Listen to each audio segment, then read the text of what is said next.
To the families of Aland and Officer Islam, and to security guards and police officers across this city, I want to thank them for the work that they do each and every day. And as we heard earlier, it is oftentimes work that is overlooked. It is work that we do not remember until moments such as this. And it is work that is difficult. It is work that inspires questions like the one that was asked by Officer Islam's mother when he went from being a school safety agent to becoming a police officer. She asked, "Why do you want to take on a job that is so dangerous?" And he said, to leave a legacy behind that his family would be proud of. And I know that that is a conversation that so many have across the city. And it is work that I truly appreciate. And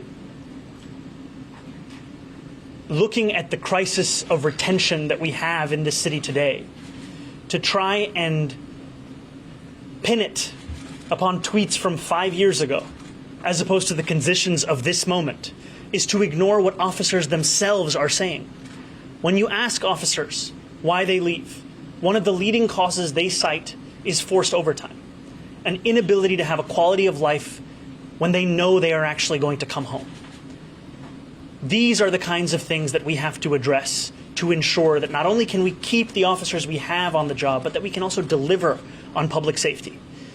And I ask that in our focus on this, we remember the officers themselves and not the discourse that is had as if it is in the interest of those officers, when often it is motivated by partisan politics. I think what we saw on Monday was an example of how we would want a response to look like to an emergency. What we also see, however, in this city is the treatment of protest as if it requires the same. And New York City is a city that is proud of its history with protests and its exercise of the First Amendment.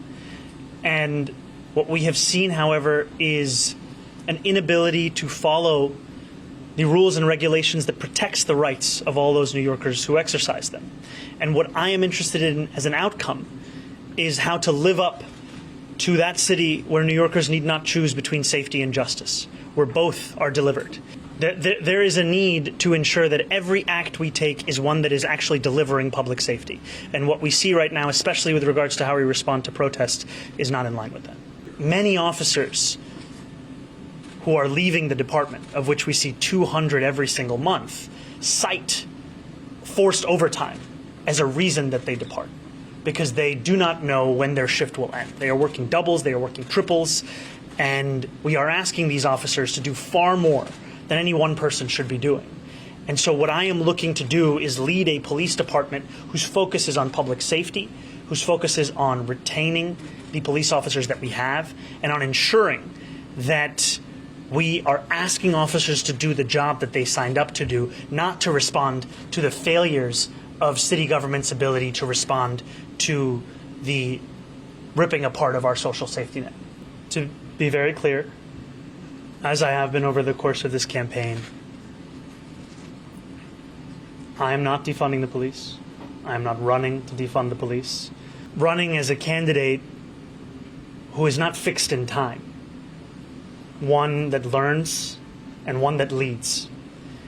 And part of that means admitting, as I have grown, and part of that also means focusing on the people who deserve to be spoken about.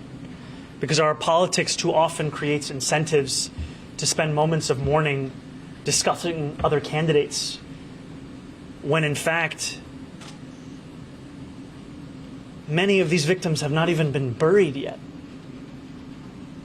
We are speaking of families who are organizing funerals. And these families' focus is solely on those that they have lost. And we have seen that what they deserve is a moment of empathy, of support, of honor.